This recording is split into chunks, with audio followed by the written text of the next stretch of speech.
M. Aubé. Cela fait environ 1 an que les élections municipales se sont terminées. Vous avez été élu conseiller du district de Masson-Angers. Donc, qu'est-ce que vous retenez de votre bilan de cette année? Bien, tout d'abord, la première chose, je voudrais dire aux citoyens de Masson-Angers qui ont fait le choix de me donner leur confiance. En fait, j'en suis très reconnaissant. C'est un privilège qu'on m'a donné l'année passée de pouvoir représenter le district de Masson-Angers autour de la table du conseil municipal. Et quand je croise les gens, honnêtement, je suis vraiment heureux d'entendre que les gens sont satisfaits du travail qu'on fait jusqu'à maintenant comme conseil. Ce que je retiens de cette première année-là, il y a eu beaucoup d'ajustements qui ont dû être faits là, par l'ensemble des élus autour de la table du conseil. Mais une chose est sûre et certaine, c'est que le mot Masson-Angers a été prononcé à maintes reprises autour de la table pour s'assurer là, que tous les dossiers en développement ou qui ne le sont pas pour qu'ils le deviennent dans Masson-Angers, là, on puisse se faire entendre. Et puis, comme secteur très important, là, au même niveau que tous les autres secteurs autour de la table. Puis, quelle réalisation là, que vous êtes le plus fier, que vous avez réussi à le plus avancer ou qui s'est terminée durant la dernière année?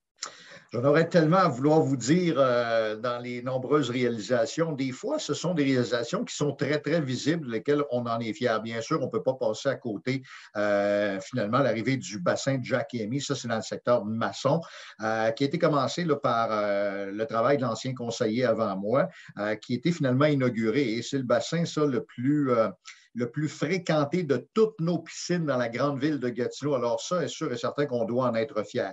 Pendant la campagne électorale, j'ai entendu parler énormément là, des rues qui sont dans un piètre état. Je vous dirais que c'est la même chose à la grandeur de la ville, mais particulièrement dans le secteur de Masson-Angers, je voulais m'assurer que, qu'on amorce des rues, qu'on en ajoute d'autres pour que ça soit fait, pour être sûr qu'ils soient programmés pour qu'on puisse là, avoir des routes carrossables. Puis il y en a encore, honnêtement, là, Forteresse cet été avec une bande cyclable ou multifonctionnelle.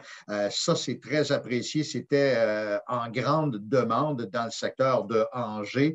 Il y a également, là, au niveau des investissements là, dans le pavage, justement, où on avait ajouté 190 millions de dollars sur 4 ans au lieu de 5 ans. Ça, c'est un gros changement qu'on a fait. Puis quand on regarde là, avec le dernier budget, on a investi encore 4,5 millions de dollars supplémentaires dans les services aux citoyens.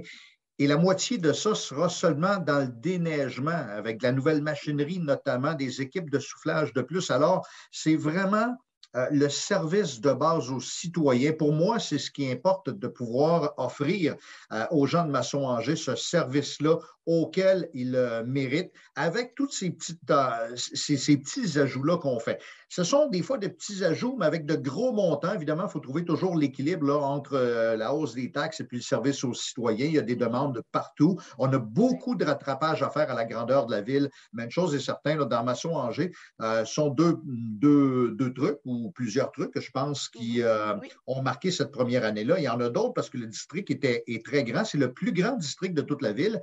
Il commence à la hauteur de l'avenue du Cheval-Blanc. Et d'ailleurs, le boulevard Maloney, les travaux ont commencé également à être refaits cet automne. Ça va se poursuivre au début de 2023, mais ça fait partie aussi de Masson-Angers, donc dans le district. Je pense à la rue Georges qu'on veut refaire, Laurentide qui est due également. Tout ça va venir dans les prochaines années. Qu'est-ce que vous dites aux citoyennes que des fois, en fait, ils se plaignent un petit peu justement là, de tous ces travaux de construction là, au niveau du trafic et tout?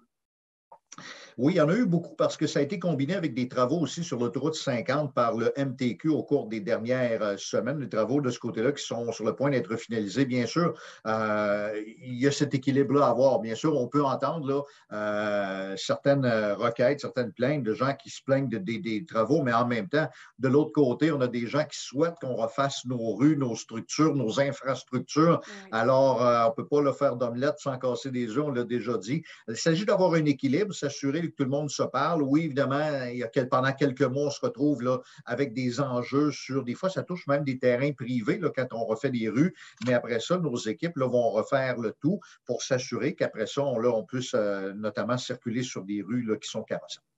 Oui, bien sûr. Puis, des projets d'avenir que vous aimeriez accomplir pour le secteur Masson-Angers? Oui, il y en a beaucoup, honnêtement. Là, je souhaite que Masson-Angers devienne là, évidemment une belle porte d'entrée sur la quatrième plus grande ville au Québec. Je le dis souvent, au lieu de voir petit budget, il ne faut pas avoir peur de voir grand. On est bien positionné face à Ottawa, mais souvent le secteur de Masson-Angers, des fois, pour des gens qui sont dans le secteur Hull et Elmer, trouvent ça loin de venir à Masson-Angers, mais c'est la même distance, je dis toujours, ça dépend d'où on part. Pour nous, c'est normal d'aller vers le centre-ville, des fois d'attirer les gens vers chez nous. Mais juste de parler de Masson-Angers, que lorsqu'on a des discussions, des décisions à prendre autour de la table, qu'il y a cet équilibre-là, somme toute, c'est important. Ce sont des petits gestes que l'on pose à chaque jour lorsqu'on a des discussions, des présentations qui nous sont faites. Je note à chaque fois, je regarde ligne par ligne et je suis un des seuls ceux qui lève la main là, pour dire, vous avez oublié dans notre secteur, si exemple, il n'y a pas de travaux avant telle date, pourquoi? Essayons d'en faire devancer également. C'est un peu ça là, que la façon de travailler au cours des prochaines années, évidemment en équilibre avec toutes les demandes à travers le reste de la ville. Mais il y en aurait beaucoup. Il y a tantôt je parlais des travaux Laurentides là, qui sera à refaire également. Des fois, ça prend de la patience lorsqu'on est élu parce qu'on ne peut pas tout faire la même année. Il faut avoir aussi comme ville la capacité de livrer parce que c'est beau d'avoir des millions de dollars sur des tablettes ou des projets en banque, mais à un moment donné, on a tant de bras, tant de jambes dans l'administration. On peut aussi aller à l'externe dans certains projets, mais il faut être capable de pouvoir livrer et bien livrer parce qu'un citoyen non plus de faire quelque chose, puis je prends le terme de le garrocher trop rapidement, puis d'avoir les plaintes après parce que ça a été mal fait, c'est pas mieux non plus. Donc, bien les faire, bien les planifier pour avoir un secteur là, qui est parfait. Je dis toujours, c'est le plus beau secteur de la ville, honnêtement. Là, on a la nature qui est quand même tout près, on a les marais qui sont tout près, puis on a évidemment là, de belles résidences. Les rues, il s'agit de s'assurer de les maintenir, puis de continuer à travailler dans ce sens. Je vous remercie beaucoup pour cette entrevue, M. Aubé. Mme Dontigny-Charette, merci beaucoup, ça me fait plaisir et n'importe quand. Parfait. À une prochaine fois. Plaisir.